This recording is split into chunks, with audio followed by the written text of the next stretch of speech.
Minggu lalu kita terakhir itu melakukan latihan ya, ternyata eh, por- permutasi ya, permutasi dari suatu angka itu bisa kita lakukan dengan tiga cara gitu ya. Ada cara yang biasa dengan hanya pengalian, ada Sterling, metode Sterling, lalu ada metode yang lebih akurat dari metode Sterling. Ya. Nah, sekarang kita masuk ke Q. Apa itu Q? Q itu adalah fungsi gelombang, ya. Tetapi di sini Q itu lebih ke fungsi gelombang termal, ya. Nah, jadi kalau kalian mempelajari dasar kimia kuantum, ya, kan ada namanya psi, ya, psi. Nah, psi itu fungsi gelombang, ya.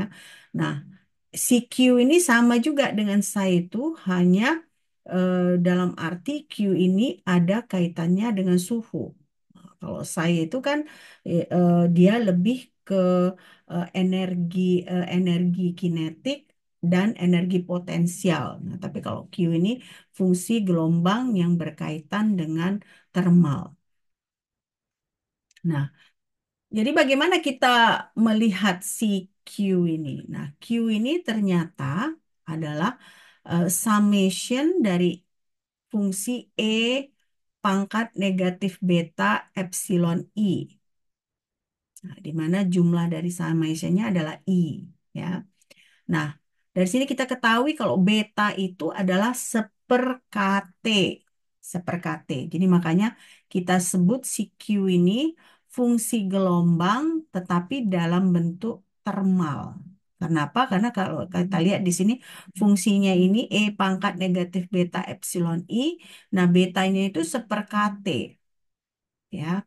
Nah, jadi di sini kita lihat bahwa I itu bukan jumlah keadaan, tapi tingkatan energi, ya, tingkatan energi. Nah, jadi eh, I-nya jumlah untuk keadaan, eh, jumlah bukan untuk keadaan, tetapi tingkat energi.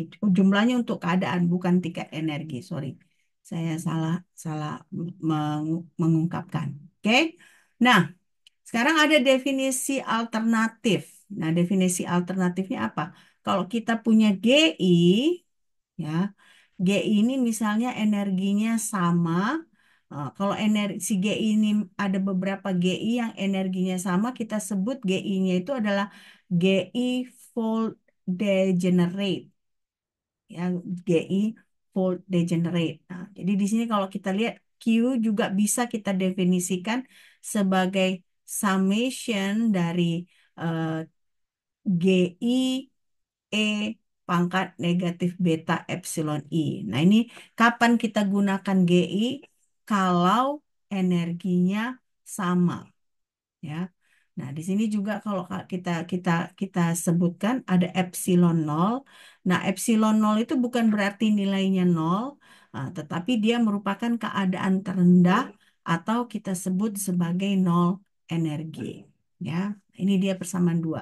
Jadi kalian bisa bedakan di persamaan satu ini nggak ada GI. Nah, ini kita anggap kalau misalnya energinya berbeda. Tapi kalau misalnya kita punya beberapa tingkatan yang beberapa keadaan yang energinya sama, itu kita gunakan GI. GI dan dia jadinya eh, definisi dari Q ini kita tambahkan GI di depan E pangkat negatif beta epsilon I, ya. Nah, inilah dia definisi dari Q. Q itu sama seperti fungsi gelombang, hanya dia lebih ke thermal energi, ya. Dia lebih ke thermal energi. Oke.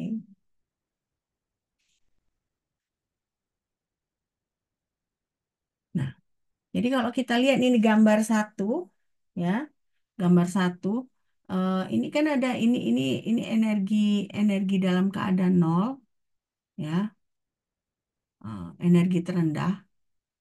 Nah, lalu ada epsilon, ada dua epsilon, ada tiga epsilon.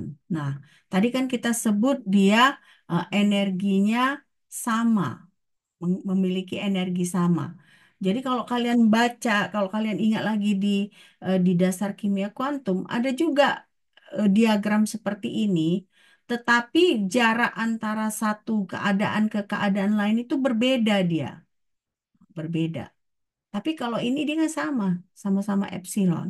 Nah, jadi makanya kita di sini eh, sebutnya itu eh, dia kita harus gunakan GI fold degenerate ya. Nah, sekarang misalnya kita punya molekul, molekul ya, tingkat tingkat energinya itu non degenerasi. Jadi kita punya nol, epsilon, 2 epsilon dan seterusnya. Nah, jadi berarti kalau kita punya keadaan seperti ini di mana tingkat energinya non degenerate ya. Jadi fungsinya itu kita bisa lihat di sini Q sama dengan satu ditambah E pangkat negatif beta epsilon ditambah E pangkat negatif 2 beta epsilon dan seterusnya. Nah, jadi di sini kalau kalian lihat dia udah bisa jadi kayak summation tadi. Makanya definisi summation tadi kalau kita jabarkan, dia jadinya seperti ini. Nah, kalau kita jabarkan lagi nih jadi satu ditambah E pangkat negatif beta epsilon. Nah, kalau misalnya kita punya E kayak gini, dua gini kan, sebenarnya itu sama aja dengan kalau kita E pangkat eh, negatif beta epsilon kita pangkatkan dua keseluruhannya, ya, dan seterusnya. Nah, jadi berarti kalau kita mau jabar, kalau kita punya hal seperti ini, ya. Yang persamaan satu ini, kalau kita jabarkan dia menjadi si ini, di slide yang ini. Inilah penjabaran dari si fungsi summation tadi. Oke. Nah, jadi sekarang misalnya kita punya X. Nah, X ini lebih kecil dari satu. Tapi kalau kalian buat di sini kan dia harga mutlak gitu ya. Jadi walaupun dia lebih kecil dari satu, dia ketika kita masukkan ke dalam deret, deret ini, dia tidak menjadi negatif.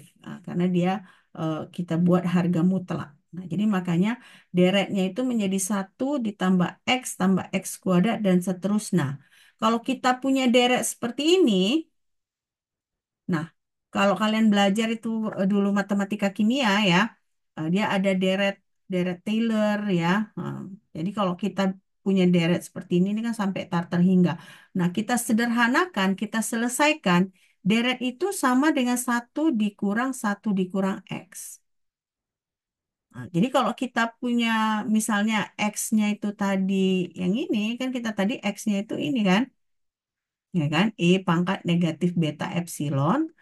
Nah, jadi berarti kalau kita punya seperti ini, yang ini, nah yang ini kita sederhanakan dia menjadi Q itu sama dengan satu dibagi satu dikurang E pangkat negatif beta epsilon.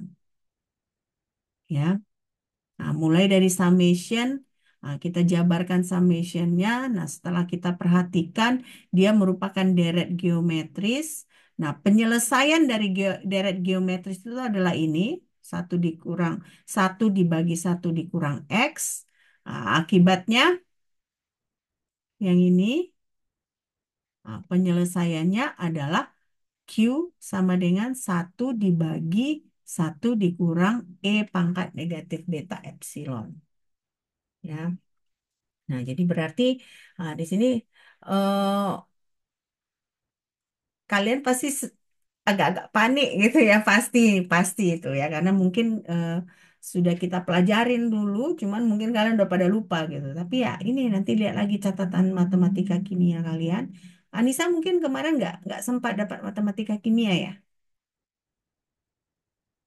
sempat Hmm, nggak? dapat ya, Nggak dapat dapat ya. ya, Pas zaman dapat ya, dapat.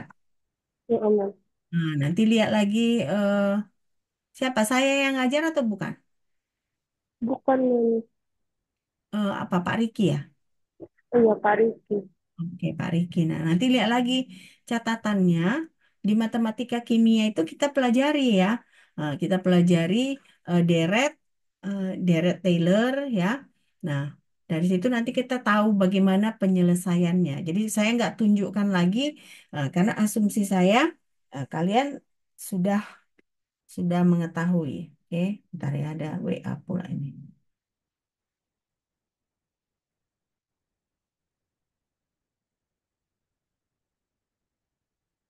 Oke.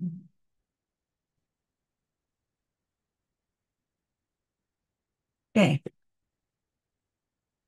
Nah, sekarang kita lihat di sini ya. Ini ada gambar dua ya. Nah, di gambar dua ini kalau kalian lihat sumbu X-nya ini merupakan suhu. Nah, tapi suhunya ini dia bukan langsung misalnya 5 Kelvin atau sebagainya. Jadi suhunya ini dia dengan perhitungan K T dibagi epsilon ya. Nah, sementara si Y-nya ini adalah eh, fungsi partisi Q tadi ya. Nah, dia modelan fungsinya itu gini.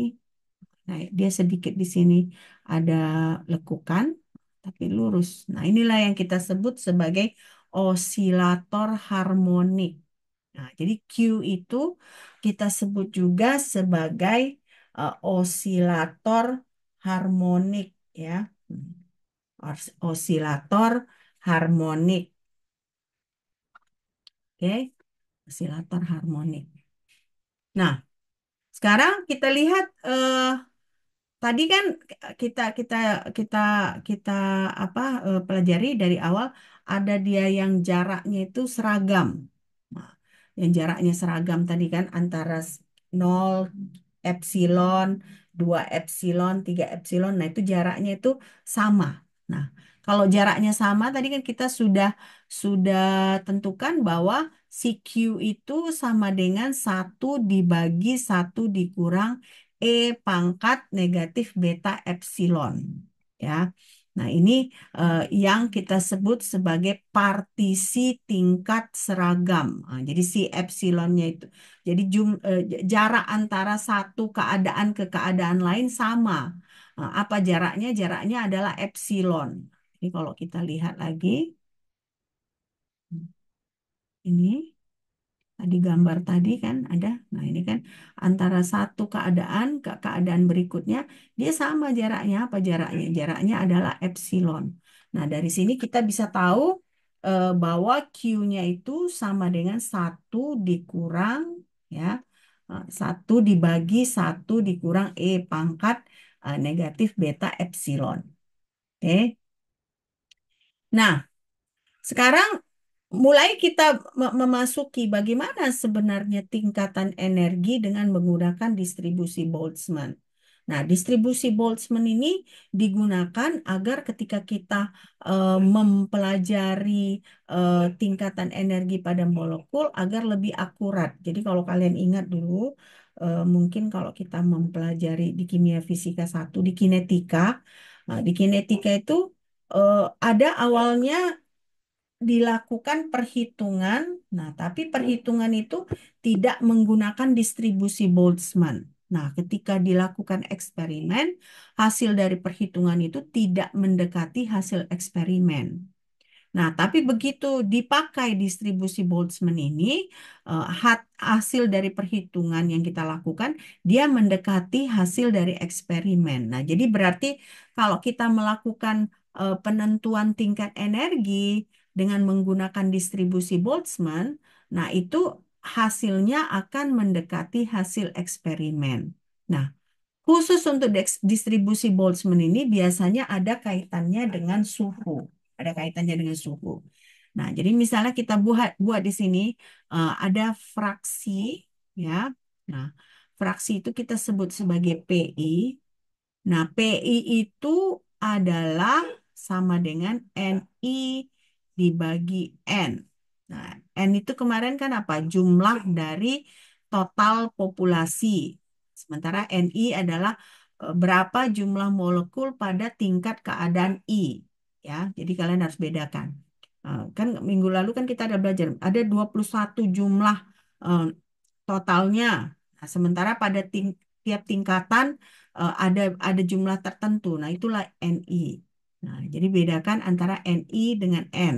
Ni itu jumlah molekul pada keadaan I, nah, sementara N itu adalah jumlah molekul total molekul pada semua keadaan. Nah, jadi berarti kalau kita jabarkan lagi, PI itu sama dengan E pangkat negatif beta epsilon I. Baru dibagi Q. Nah, artinya kan ini tadi kan kita udah tahu kan eh, bagaimana yang ini. Nah, berarti artinya ini sama dengan satu dikurang E pangkat negatif beta epsilon dikali E pangkat negatif beta epsilon. Karena kita tahu Q tadi apa? Q sama dengan satu dikurang E pangkat negatif beta epsilon. Jadi kalau kita substitusikan si Q dengan persamaan yang sebelumnya tadi, yang setelah kita selesaikan memakai deret, nah, jadi kita dapat PI ini sama dengan satu dikurang E pangkat negatif beta epsilon dikali E pangkat negatif beta epsilon I. Ya, nah, jadi di sini ini adalah kita mau menentukan fraksi dengan menggunakan distribusi Boltzmann. Ya, oke, kita mau menentukan fraksi dengan menentukan distribusi Boltzmann. Oke. Nah, ini kita lihat lagi gambarnya. Ya. Nah, gambarnya ini kan ini beta epsilonnya 3 ya. 1 0,7 0,3. Nah, kalau kalian lihat di sini adalah low temperature, di sini high temperature. Berarti kalau Q-nya ini rendah ya, dia low temperature. Kalau Q-nya tinggi, ini kan Q-nya 3,86 kan. Nah, dia high temperature. Ya. Nah, ini nilainya ini, si beta epsilon ini, nah, itu dihitung dengan menggunakan persamaan 3. Oke, coba kalian perhatikan dulu. Ya. Coba kalian perhatikan ya. Biar, jadi kita hari ini, coba apa yang kita sudah pelajari hari ini? Dimulai dari apa tadi? Dimulai dari Q. Q itu adalah fungsi gelombang ya. Fungsi gelombang eh, yang ada kaitannya dengan suhu. Kenapa? Karena kalau kalian lihat tadi kan Q itu dia ada komponen dalam fungsi gelombangnya itu E pangkat negatif beta epsilon. Nah, sementara beta itu adalah 1/KT. Jadi makanya di sini si Q itu adalah fungsi gelombang yang berkaitan dengan termal. Nah, karena komponen pada CQ ada beta, beta ini ada komponen, ada parameter suhunya, ya. Nah, lalu Q ini ada juga yang di Q ini kan sebenarnya dia fungsi gelombang, dia bukan tingkat energi. Nah, tapi fungsi keadaan ya, keadaan. Nah, kalau kalian lihat tadi dalam grafiknya itu, dalam ilustrasinya, si Q-nya itu bisa jarak antara satu keadaan ke keadaan lain, dia seragam. Sama dia jaraknya, epsilon. Ya. Nah, jadi karena dia jaraknya sama-sama epsilon, kita bisa sederhanakan fungsi Q tadi menjadi deret. Nah, jadi deretnya itu bisa diselesaikan, dia jadinya hasilnya Q sama dengan satu dibagi satu dikurang E pangkat negatif beta epsilon. Ya. Nah, jadi kalau kita gambarkan lagi, kalau kita lihat perhatikan dengan baik lagi di sini, nah ternyata semakin tinggi Q-nya, artinya suhunya semakin tinggi. Ya, di sini kan ini kan Q-nya 1,05. Nah, ternyata dia pada keadaan low temperature. Nah, sementara di sini Q-nya tinggi 3,86, dia dikategorikan pada high temperature. Makanya ini warnanya kan kalau biru, ini kan agak-agak biru kehijauan. Nah, dia lalu merah. Nah, ini dia low. Nah, lalu di sini dia high temperature. Oke. Nah, ini gambar 3. Nah, lalu berarti di sini kalau kalian lihat eh, kita belajar PI juga tadi kan. PI itu rumusnya apa? PI itu ini rumusnya. Satu dikurang E pangkat negatif beta epsilon dikali E pangkat negatif beta epsilon I. Nah, jadi eh, penjelasan gambar 3 ini ya, eh, PI itu dia bervariasi sesuai suhu ya. Nah, jadi lalu kita lihat di sini kan, eh, kalau jadi si beta itu berbanding terbalik dengan ini Joy keluar ya, Joy keluar nggak apa-apa. Nah, beta itu berbanding terbalik dengan Q. Nah, karena kita lihat di sini kan, semakin besar Q, semakin kecil beta. Nah, jadi berarti low temperature itu betanya tinggi, Q-nya rendah. Jadi berarti di sini pada suhu rendah beta itu tinggi. Nah, berarti pada suhu rendah beta tinggi, nilai betanya tinggi. Nah, tapi Q-nya itu mendekati 1. Ya, ini kan Q-nya mendekati 1 kan? Hmm. Jadi pada suhu rendah apa tadi? Beta tinggi, Q mendekati 1. Jadi berarti di sini eh, bagian terendahnya itu kalau kalian perhatikan di atas-atas ini nggak ada yang menghuni, kosong populasinya. Sementara di bagian yang terendah ini dia banyak populasinya. Kuning ini kan ini menyatakan ada populasi, ada molekul di situ. Jadi berarti pada suhu rendah itu dia yang dihuni itu hanya level yang terendah. Nah, beda pada suhu tinggi kalau kalian perhatikan. Pada suhu tinggi ini hampir pada semua level ada yang menghuni, ya. Jadi ini arti dari si gambar 3 ini, ya. Jadi pada suhu rendah hanya level terendah yang ada mengisi.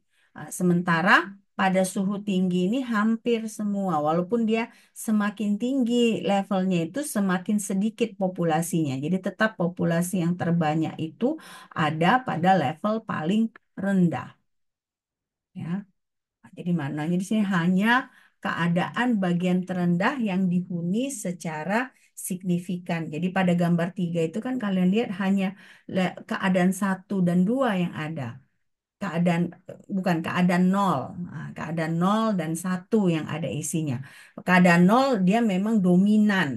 Hanya di sini dia dihuni secara signifikan. Oke. Nah, apa yang terjadi kalau suhu dinaikkan? Suhu dinaikkan melompat dia, ya melompat. Berarti si populasi yang pada level rendah melompat ke level yang lebih tinggi. Nah, akibatnya makanya semakin tinggi suhunya, kalau kalian lihat di sini semakin tinggi suhunya, yang level paling rendah ini dia tidak sepanjang ini kan, yang kuning kan. Dia semakin pendek. Kenapa dia semakin pendek? Karena dia kalau suhu dinaikkan, sebagian populasi yang terendah ini naik ke sini. Naikkan lagi, yang di sini naik ke sini. Sampai akhirnya dia bagian yang ini ada populasinya, ya ada populasinya. Jadi di sini Kak, kalian bisa lihat bahwa ketika suhu rendah hanya keadaan terendah yang terisi. Dinaikkan suhunya, melompatlah si molekul itu dari keadaan terendah ke level yang berikutnya.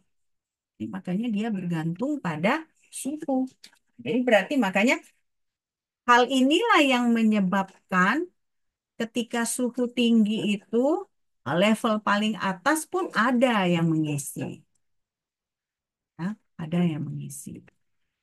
Nah, sekarang kita lihat eh, berarti kan tadi beta pada saat suhu rendah bagaimana? Nilainya tinggi, ya kan? Q itu kan tadi pada saat suhu rendah mendekati 1. Nah, begitu dinaikkan suhunya, beta menurun, Q naik nilainya. Nah, kenapa hal itu terjadi? Karena yaitu tadi, karena ada perpindahan molekul. Nah, jadi kan ingat tadi kalau beta dia hanya bergantung pada suhu. Sementara Q itu bergantung pada si beta dan si epsilon.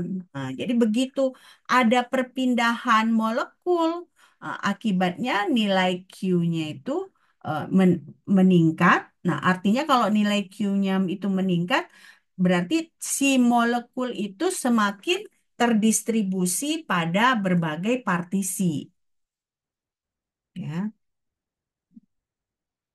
oke. Ini dia. Ya, coba dipahami dulu. Ya,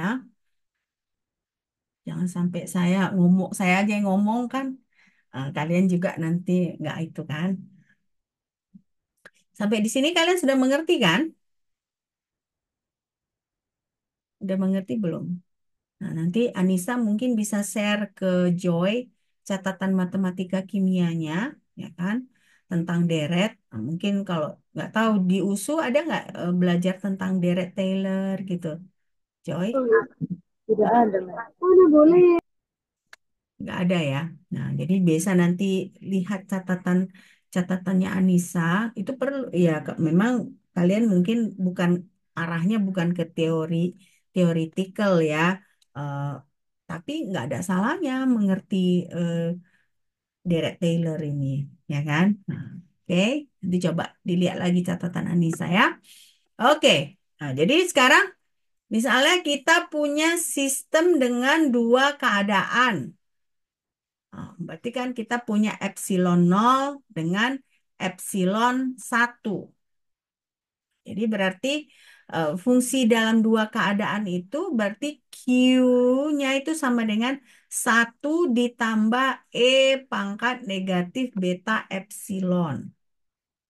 Nah, jadi artinya si PI-nya tadi apa? PI-nya adalah E pangkat negatif beta epsilon I. Nah, dibagi 1 ditambah E pangkat beta epsilon I. Nah, ini berarti I-nya ada dua. Apa aja? I-nya 0 dan 1. Ya, I-nya itu adalah 0 dan 1. Ya, nah,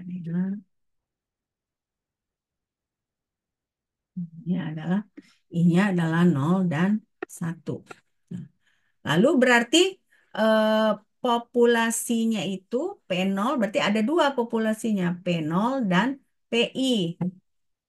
Ya P0 dan PI ya karena tadi kan dua tingkatannya I-nya itu 0 dan 1. Nah, berarti di sini P0-nya itu adalah 1 dibagi 1 ditambah E pangkat negatif beta epsilon. Kenapa? Karena kan tadi original function-nya itu kan yang kayak gini. Kalau misalnya salah satu epsilonnya itu kan ada dua, ada 0 dengan 1. Kalau epsilonnya itu 0, otomatis E pangkat 0 adalah 1. Makanya P0 itu sama dengan 1 dibagi 1 ditambah E pangkat negatif beta epsilon. Beda dengan kalau misalnya eh, si I-nya 1. Kalau I-nya 1 kan berarti E pangkat negatif beta epsilon, ya kan? Nah, beta epsilon. Nah, jadi makanya di sini dia kalau PI P1 ini ya, P1 berarti E pangkat negatif beta epsilon dibagi 1 ditambah E pangkat negatif beta E. Ini kalau kita punya populasi dua tingkatan, di mana satu tingkatan itu 0, I-nya sama dengan 0, satu tingkatan lagi I-nya sama dengan 1. Jadi dia kalau yang 0 dia jadi 1 otomatis di bagian atas pecahan ini. Nah, sementara kalau yang I-nya sama dengan 1 dia jadi E pangkat beta epsilon I. Ya, bentar ya.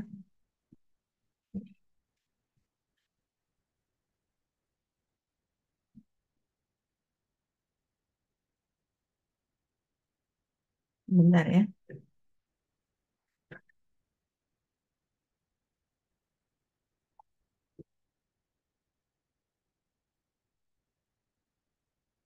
Oke. Nah, sekarang ada kita lihat gambar 4 dan gambar 5 ya. Nah, gambar 4 dan gambar 5 tuh saya pastikan dulu ya. 4, nah, gambar 4 dan gambar 5. Nah, gambar 4 ini ya kan kita menunjukkan variasi fungsi partisi dengan suhu. Nah, ini gambar 4 ya. Gambar 4 ini kalau kalian lihat kan X-nya ini suhu. Sama tadi dengan gambar yang tadi. Nah, tapi Y-nya ini adalah fractional population atau P, populasi. Nah, kalau kalian lihat di sini, kalau yang dua tingkat tadi kan, bagaimana kalau misalnya dua tingkat, satu I-nya sama dengan nol, satu I-nya sama dengan satu. Sebentar ya.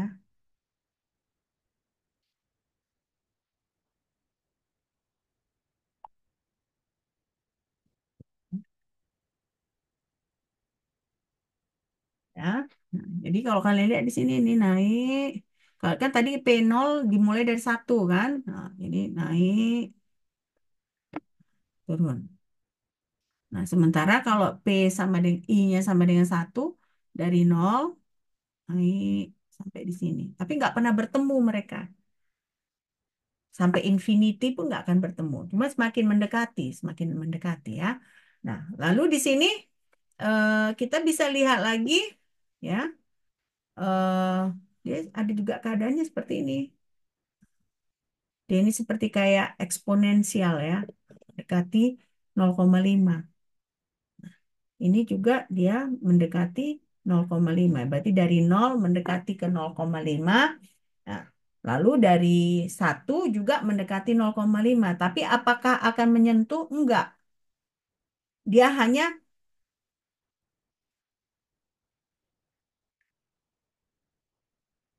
bentar ya.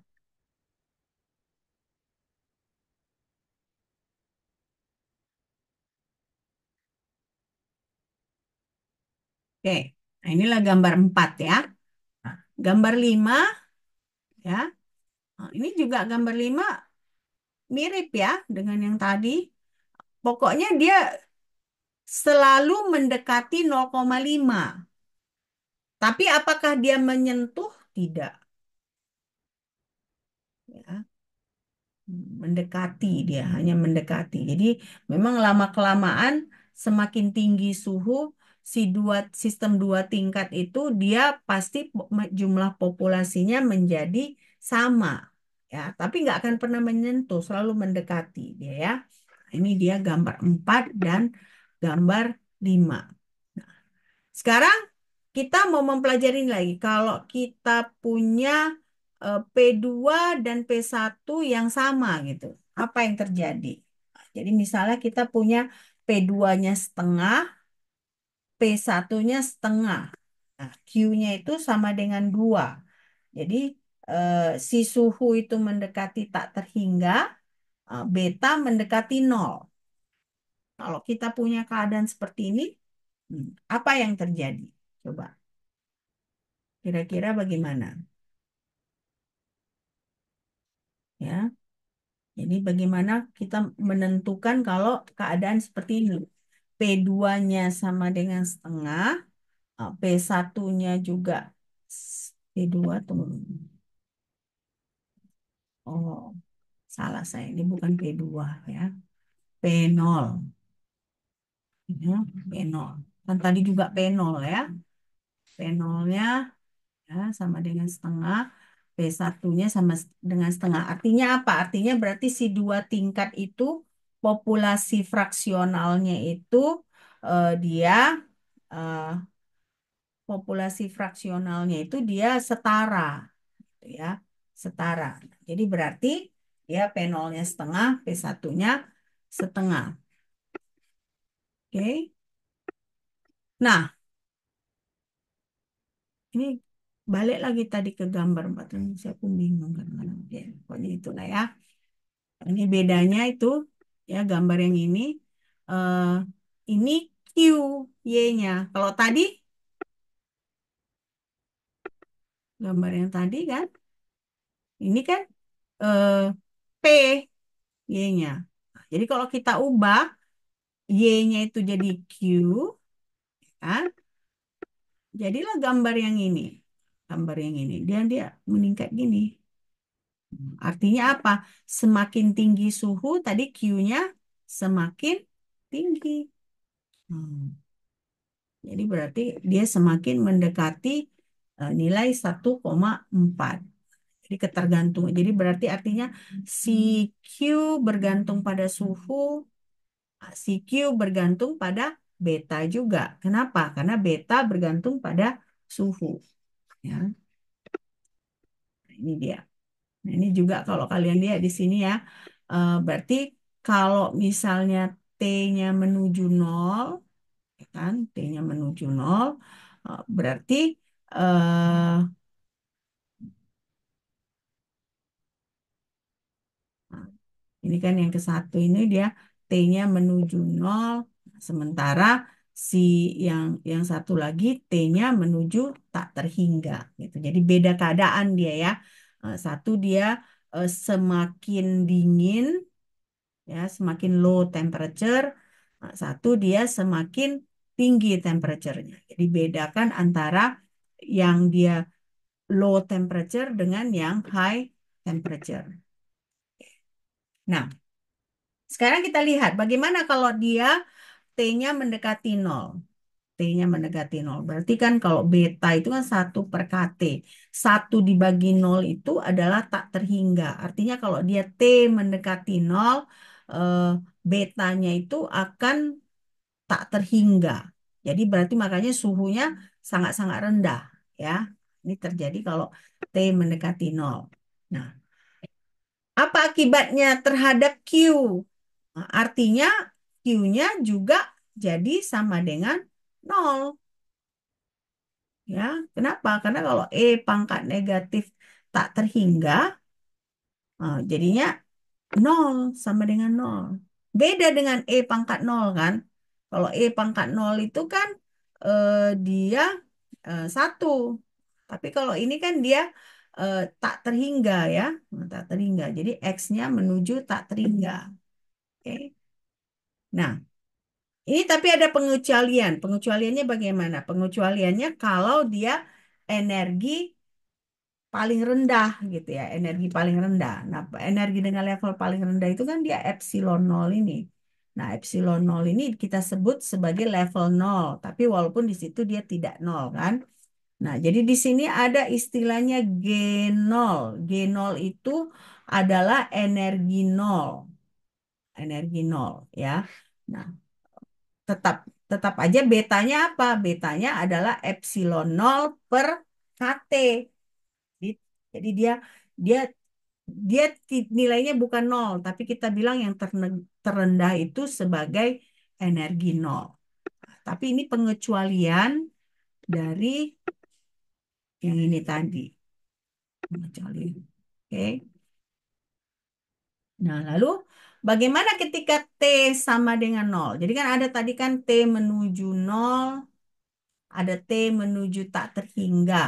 Nah, kalau energi nol itu kan sekarang kita mau lihat bagaimana kalau T-nya sama dengan nol. Berarti kalau T sama dengan nol, nilai G-nya itu adalah G nol. Nah, berarti kalau kita lihat dari limit, limit dari Q, T mendekati nol itu sama dengan G nol. Jadi artinya apa? Artinya berarti pada T sama dengan nol, si fungsi partisi itu sama dengan keadaan dasar. Keadaan dasar ya, tapi bukan satu. Keadaan dasarnya ingat, dia bukan satu. Oke? Nah, jadi ini ini hanya melambangkan bahwa pada T sama dengan nol, dia keadaannya itu paling dasar. Nah, bagaimana kalau suhu sangat tinggi? Kalau suhu sangat tinggi kan berarti T sangat tinggi. Nah, apa terjadi kalau T sangat sangat tinggi? Berarti kalau T sama sangat tinggi, si beta ini kan dia eh, per KT. Berarti T-nya itu di bawah dalam pecahan ya. Kalau semakin besar T ini kan berarti nilai beta semakin kecil ya kan? Nah, semakin kecil. Bahkan nanti nilai beta bisa mendekati nol. Nah, karena nilai beta mendekati nol, berarti kan hanya si satu ini aja yang berkontribusi. Jadi E pangkat negatif X sama dengan satu. Kenapa? Karena berarti kan X-nya itu mendekati nol. Ya. Nah, jadi berarti kalau kita masukkan ke dalam limit, berarti limit Q T menjadi tak terhingga itu sama dengan tak hingga. Nah, berarti ketika suhu sangat tinggi, makanya populasinya itu kan semakin banyak level yang terpopulasi sampai tak terhingga. Beda dengan suhu rendah. Suhu rendah itu dominan yang secara signifikan yang hanya terisi itu hanya di level paling eh, rendah. Di si apa namanya hitungan si apa keadaan yang tadi itu yang gambar tadi saya tunjukkan ke kalian ini nih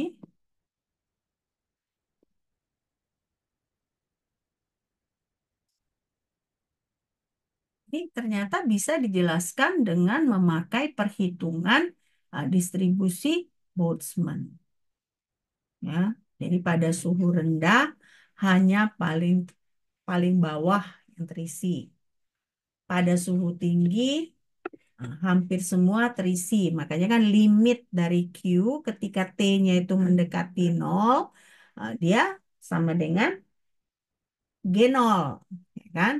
Sementara limit dari Q ketika T menjadi tak terhingga itu sama dengan tak hingga, karena semakin tinggi nanti suhunya, yang atas-atas ini pun semakin terisi. Jadi berarti ketika T-nya menuju tak terhingga, akibatnya populasinya juga menuju tak terhingga. Inilah yang kita eh, pelajari sejauh ini.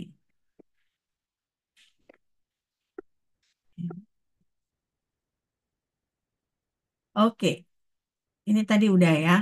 Sekarang berarti ada juga kasus ideal. Nah, kasus ideal ini berarti jumlah keadaannya terbatas ya. Terbatas. Jadi bisa kita tentukan kalau tadi kan ketika suhu tinggi dia tak terhingga. Nah, itu kan dia bukan kasus ideal ya. Nah, dalam kasus ideal ini jumlah keadaannya terbatas berarti Q itu harus misalnya contohnya adalah sistem dua tingkat. Dua tingkat itu ya hanya I sama dengan nol misalnya contohnya I sama dengan satu gitu ya. Nah, jadi dia itu kasus ideal ya, kasus ideal. Jadi lebih gampang kita menghitungnya. Jadi berarti eh, apa ini yang kita sudah pelajari? Yang kita sudah pelajari ini fungsi partisi molekul ini, ya.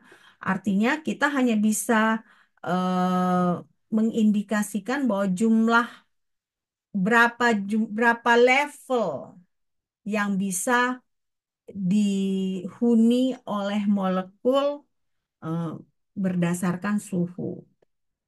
Ya, berapa level. Nah, inilah dia yang kita sebut sebagai fungsi partisi molekul. Ya, fungsi partisi molekul. Oke, sampai di sini ada pertanyaan kah? Ada nggak? Nggak ada ya. Pokoknya yang kalian pelajari hari ini ya, ada Q, ada P ya. Q adalah fungsi gelombang yang bergantung pada suhu. P adalah populasi fraksional, artinya berapa populasinya di tiap level keadaan. Ya, itu sejauh ini yang kita bisa pelajari. Lalu suhu rendah itu beta tinggi, Q rendah. Q mendekati satu.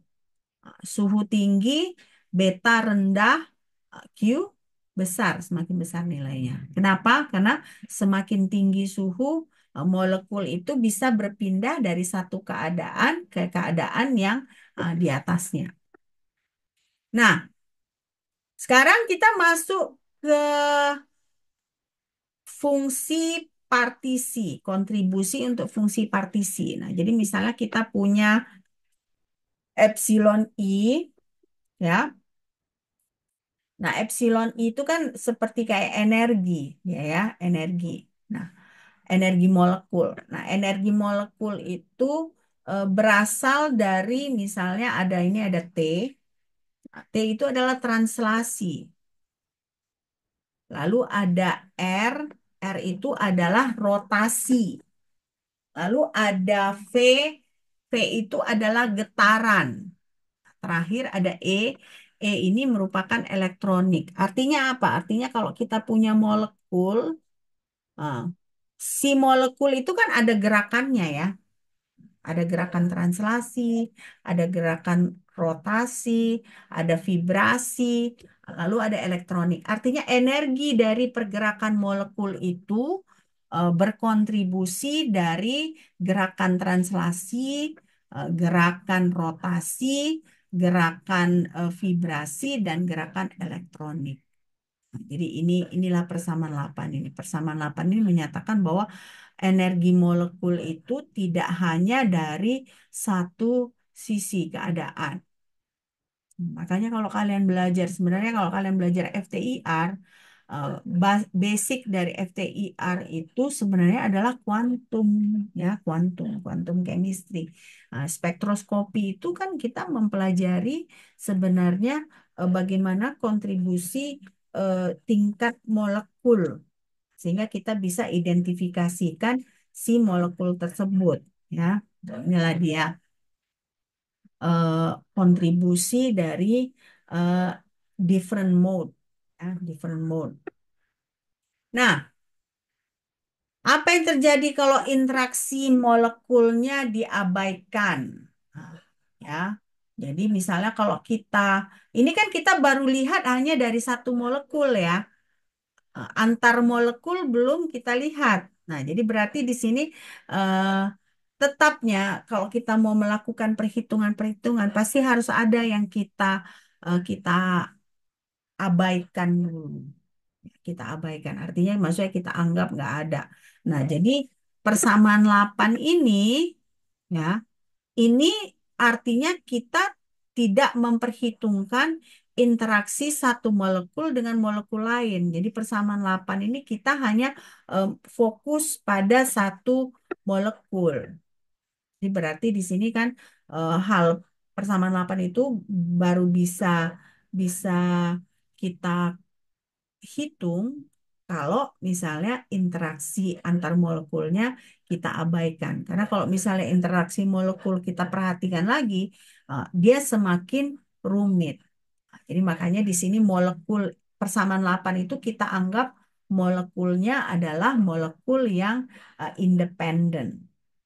Molekul yang independen. Oke.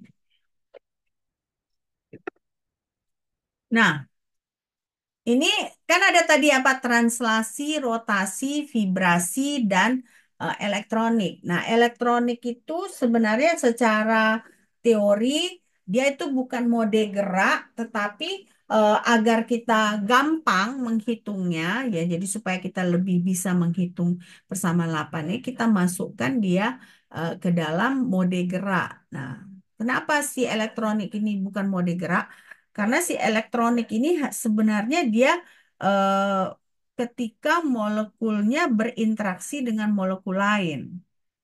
Tapi karena ini kita mau menyederhanakan ya, kita simplify, kita buatlah dia sebagai mode gerak agar persamaan 8 ini bukan bisa kita kita kerjakan gitu ya. Nah, semakin rumit lagi jadinya kan. Nah, kan tadi kita hanya melihat bahwa si epsilon itu ternyata bisa berasal dari 4 jenis ya. Antara T, V, R, lalu E. Ya kan? Jadi kalau kita masukkan ke Q, dia jadi kan tadi ingat Q itu epsilon I, summation I, E pangkat negatif beta epsilon I. Nah, sementara epsilon tadi apa? Ada epsilon T, ada epsilon R, ada epsilon V, ada epsilon E. Jadi berarti persamaan 8 itu kita masukkan ke persamaan yang ini. Jadi akibatnya dia jadi seperti ini, dia lebih ribet ya. Nah, jadi artinya apa? Jadi summation I pada keadaan translasional, pada keadaan rotasional, pada keadaan vibrasional, dan pada keadaan elektronik. Jadi semakin semakin ribet lagi, semakin dia semakin rumit, ya, semakin rumit. Oke, sudah diperhatikan ini? Atau mau dioret-oret dulu? Hah? Mau dioret-oret? Coba dioret-oret dulu, biar semakin ngerti ya. Kadang-kadang kalau kita belajar kimia fisika ini memang kita harus eh, mencoba menuliskan gitu supaya kita mengerti. Nah, saya juga ketika saya mempersiapkan kelas ya, yang saya lakukan adalah saya mengetik. Kebetulan saya lebih suka mengetik, jadi saya ketik gitu. Nah, jadi saya lebih lebih mengerti gitu ya. Oke,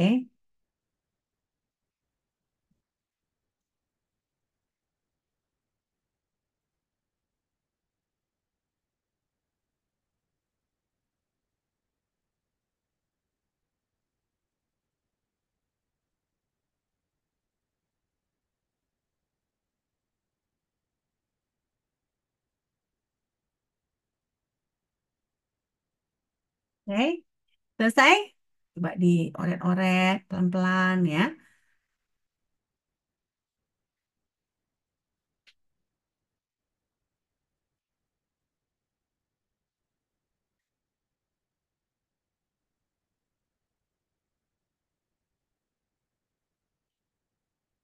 Oke, sekarang berarti kalau kita mau jabarkan lagi yang ini, kita bisa jabarkan lagi. Penjabarannya bagaimana? Ya ini kita pisahkan. Nah, jadi epsilon I translasional, nah, ini epsilon I T, baru epsilon I rotasional. Di sini dia epsilon R, kan? Lalu vibrasional dan elektronik. Penyebar penyederhanaannya ada di persamaan 9. Jadi sama dengan QT, QR, QV, dan QA. Jadi berarti awalnya kan kita mau sebutkan bahwa E itu berasal dari kontribusi T, R, V, dan E. Ya. Nah, ternyata kan epsilon itu berpengaruh ke Q. Jadi akibatnya fungsi gelombang itu memang ditentukan oleh gerakan transional, rotasional, vibrasional, dan elektronik. Jadi masuklah. Jadi persamaan 8 itu eh, s- persamaan 8 kan tadi hanya menunjukkan epsilon energi. Nah, ternyata energi itu berkaitan dengan si Q, yaitu fungsi gelombang. Coba diperhatikan ya.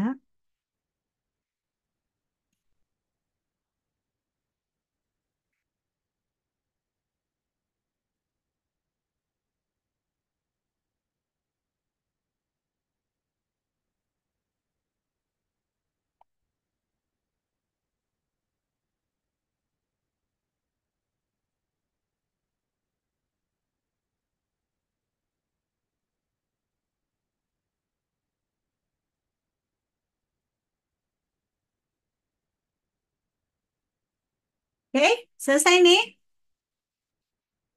Selesai ya. Maksudnya kalian kalian coba sekalian oret-oret. Nah, di sini ada catatan ya. Eh, Faktorisasi ini sebenarnya bisa kita selidiki secara terpisah. Jadi artinya eh, supaya simple, kita bisa selidiki ini dulu, baru kita selidiki ini, baru kita selidiki yang ini, dan terakhir kita selidiki yang ini. Lalu terakhir itu bisa kita gabungkan. Jadi makanya di sini bisa kita selidiki secara terpisah ya. Tapi nanti akhirnya ya eh, baru kita bisa gabungkan gitu. Jadi dengan mengetahui persamaan yang ini, artinya kita nggak perlu langsung semua kita hitung satu-satu pun bisa kita hitung. Baru terakhirnya bisa kita gabungkan seperti ini. Karena ini artinya kan kita kalikan semua kontribusinya. Oke. Nah, Coba kita kerjakan yang ini, ya. Nah, ini ada soal. Kita punya atom neon, ya, atom neon. Nah, dia hitung panjang gelombang termalnya, I-nya. Lalu yang kedua, hitung fungsi partisinya. Kalau misalnya kotak kubiknya itu 1 cm dan suhunya itu 300 Kelvin dan 3000 Kelvin. Ya, coba coba dikerjakan dulu.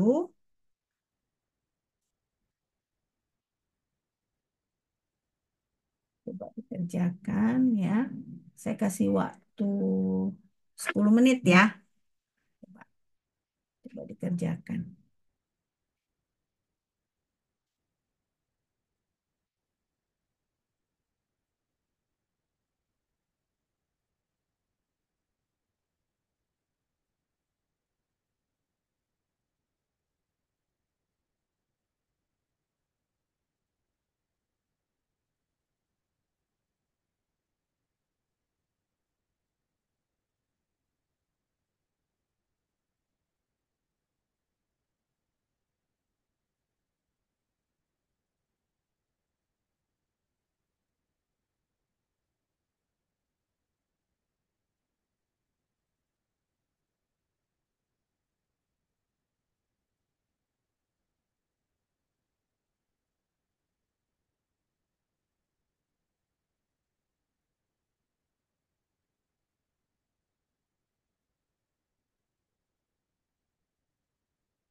Saya kasih waktu 10 menit ya.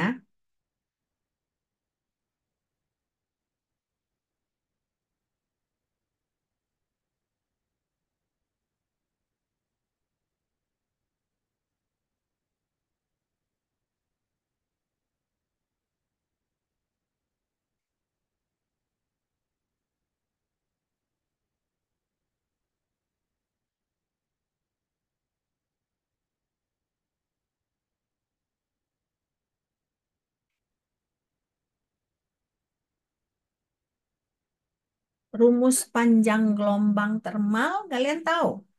Rumus panjang gelombang termal itu sama dengan H dibagi 2 pi MKT pangkat setengah. Jadi eh, H, H itu apa? H itu konstanta Planck. Konstanta Planck itu sama dengan apa? Kalian kan tahu kan? 6,626 Nah, pangkat 63. Nah, kali 10 pangkat negatif 34 ya, 6,6. Nah, jadi eh, fungsi gelombang termal itu H dibagi eh, akar dari 2 pi M RT pangkat setengah. Ya,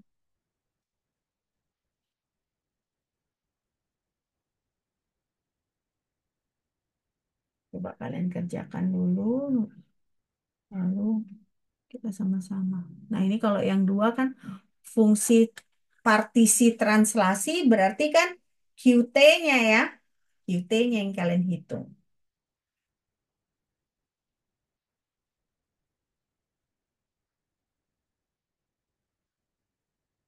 QT itu rumusnya adalah V volume dibagi fungsi gelombang termal pangkat 3. Jadi kalau kalian udah dapat yang I, nilai yang I itu akan kalian pakai juga di I2 ini. Ya.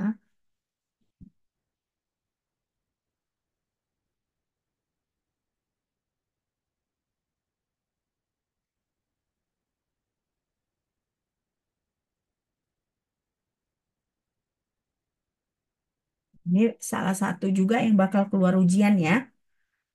Kayak gini, biar kalian bisa kerjakan.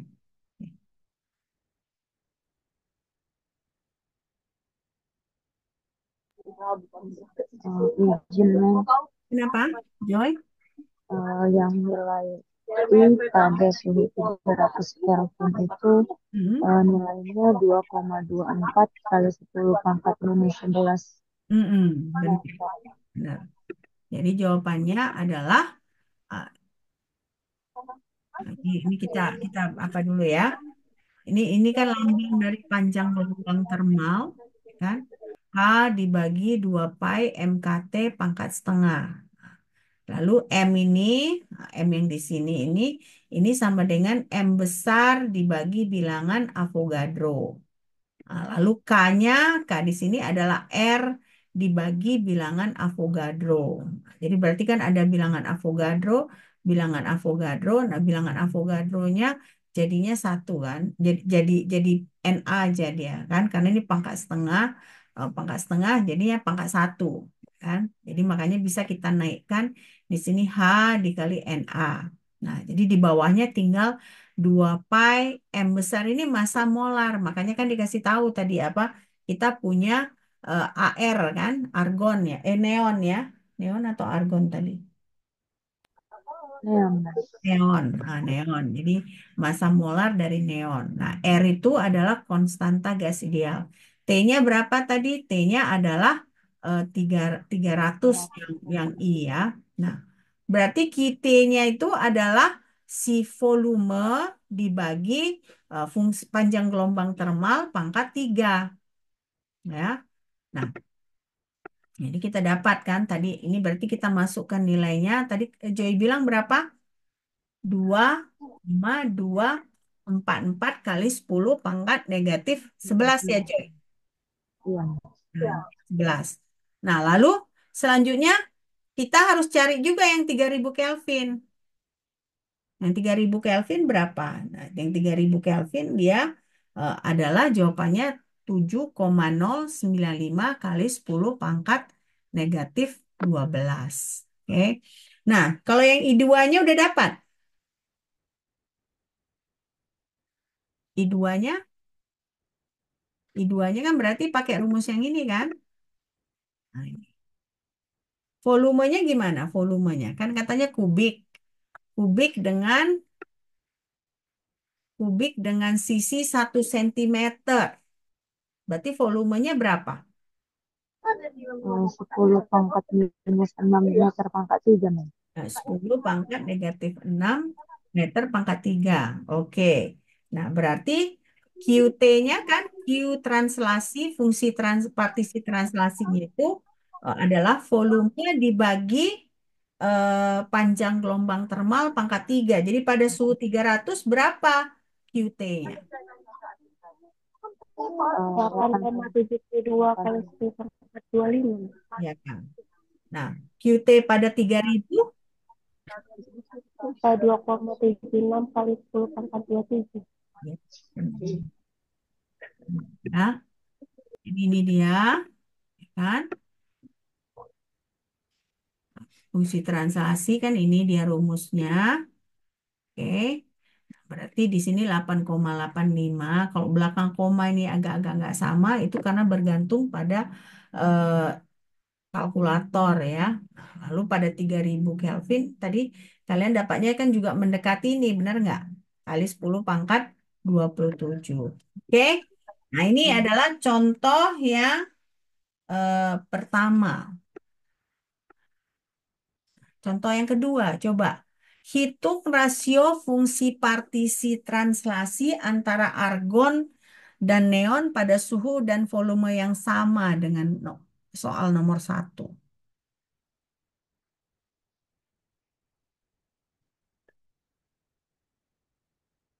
Rasionya, berarti rasio QT QT antara argon dengan neon. Oke, coba saya kasih lagi waktu kalian untuk menghitung ini.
Sudah? Ada yang dapat?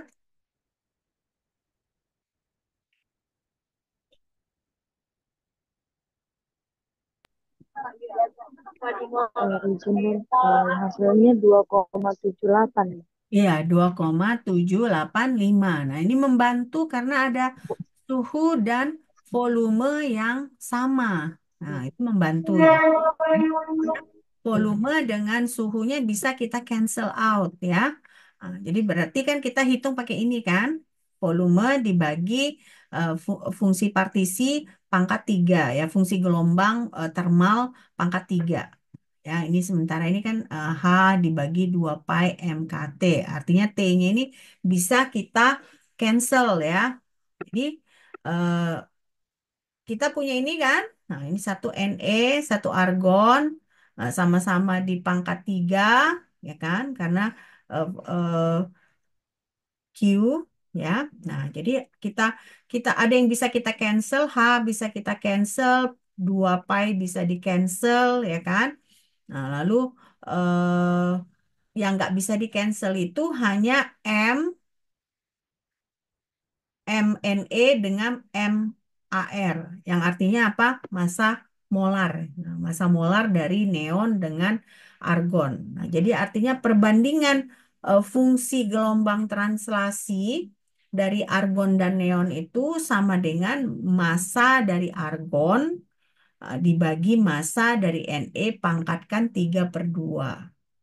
Nah, jadi kalau kita udah masukkan masanya ini, kita dapat 2,785 ya, 2,785. Saya rasa nih eh, pelajaran hari ini bagaimana? Ada pertanyaan nggak sampai di sini? Ada pertanyaan atau enggak? Tidak ada, Bu. Nggak ada ya. Oke, berarti eh, tidak ada pertanyaan. Nah, sekarang kita masuk yang ketiga. Contoh soal tiga. Kita kan masih ada waktu kan? Eh, ini panjang ikatan Tidak nitrogen ada. adalah 109,75 pikometer. Nah, gunakan pendekatan suhu tinggi untuk menghitung fungsi partisi rotasi molekul pada 300 Kelvin. Nah, ini dia kita menggunakan fungsi partisi molekul ya.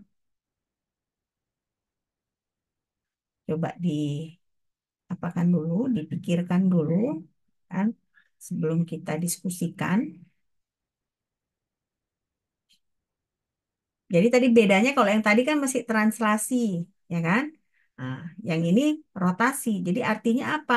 Untuk tiap-tiap gerakan eh, kita secara secara independen bisa kita hitung dulu gitu. Nah, terakhirnya baru nanti kita gabungkan gitu. Nah, ini untuk contoh tiga ini berarti kita mencari dulu bagaimana partisi, fungsi partisi. Nah, pada suhu 300 Kelvin.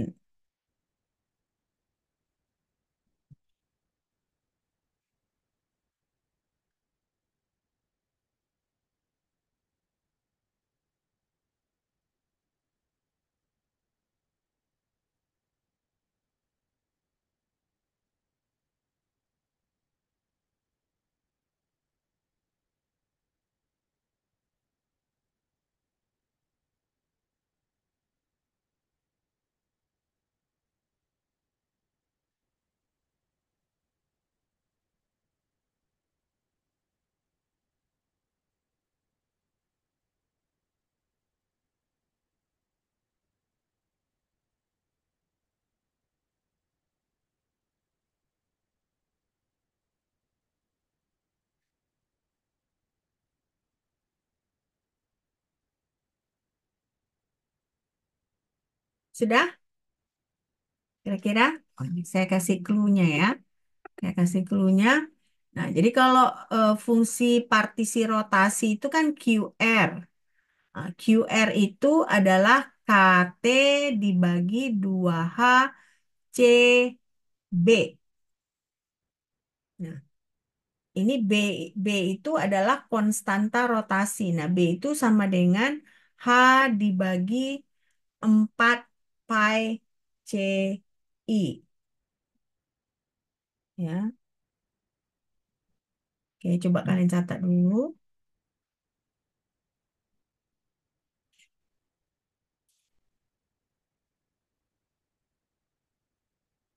Sudah? Sudah di apa? Sudah di screenshot atau dicatat?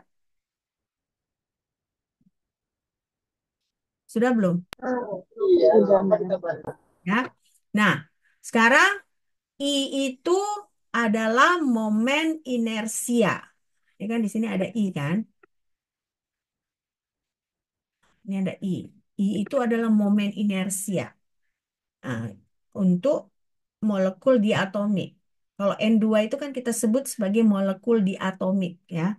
Nah, jadi I ini sama dengan mu R pangkat 2, di mana R itu adalah panjang ikatan. Dari soal ketahui nggak tadi eh, panjang ikatan? Tahu kan? Ketahuan. Mu itu adalah massa reduksi.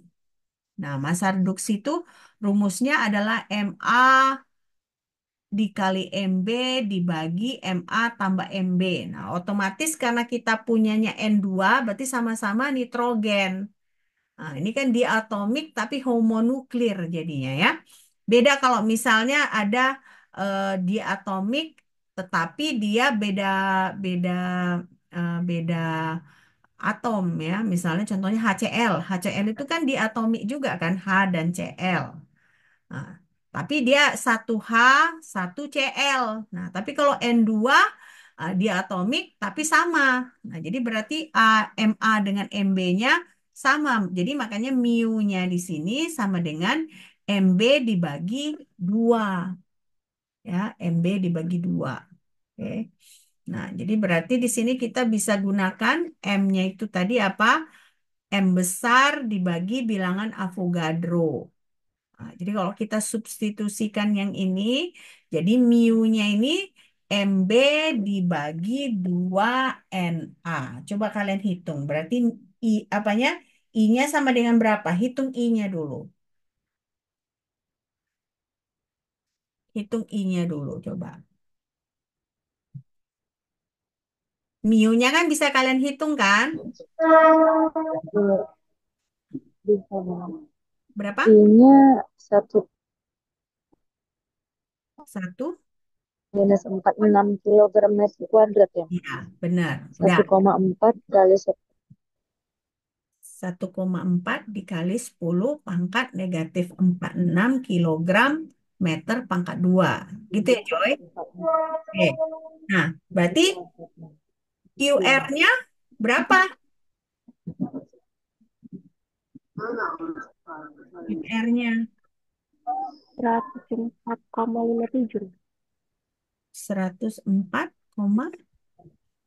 ini kan ini apanya I-nya? Q QR-nya rotasinya. iya 5,22 ya. QR-nya adalah 5,22 karena QR itu kan KT dibagi 2HCB kan. Nah, jadi KT per H bar kuadrat I dapatnya 5,22. Oke. Nah, saya rasa hari ini kita cukup apa ya, cukup cukup efektif ya. Banyak yang kita pelajari hari ini. Nah, berarti hari Jumat kita sudah ujian ya, sudah ujian. Nah, ujiannya biasanya online karena biasanya sih ya kami akan kirim soal ke kalian. Tapi nanti saya diskusikan dulu dengan Prof. Asep dengan Pak Mundra. Eh, Jumat kan jam berapa? 9.40 ya. Iya, Mas. Oke, 9.40. Oke, nanti nanti saya kabari ke kalian. Jadi berarti kuliah kita sudah berakhir ya untuk blok pertama ya. Nanti kalian dilanjutkan blok kedua. Oke, sampai di sini ada pertanyaan kah? Izin bertanya, Mem. Hmm, Untuk bahan ujian UAS, apakah dimulai dari awal seperti dari yang diajarkan Kak Mundra atau itu juga ke Pak Asep atau bagaimana? ikut Pak Asep biasanya. Dari Itu awal ya. dari Pak Asep, Pak Mundra dan saya ya.